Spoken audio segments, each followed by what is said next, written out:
సకల శుభాలు కలగాలంటే, అదృష్టము ఐశ్వర్యము సిద్ధింపజేసుకోవాలంటే ఇంటి ముందు భాగంలో మెయిన్ ఎంట్రన్స్ దగ్గర తోరణం కట్టాలి. అయితే అందరూ కూడా మామిడాకుల తోరణం కడతారు. కొన్ని రోజులకు ఆ మామిడాకుల తోరణం ఎండిపోతుంది. అలాగని ప్రతిరోజు కూడా మామిడాకుల తోరణం కట్టడం సాధ్యం కాదు.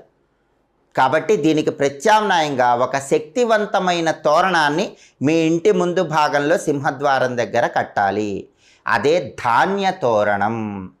ధాన్య తోరణము అంటే అర్థం ఏంటంటే, వడ్లు కొన్ని కుచ్చులాగా తయారు చేసి ఆ వడ్ల కుచ్చు మొత్తం కూడా ఒక తోరణంలాగా ఏర్పాటు చేసి ఆ తోరణాన్ని ఇంటి ముందు భాగంలో తగిలించుకోవాలి.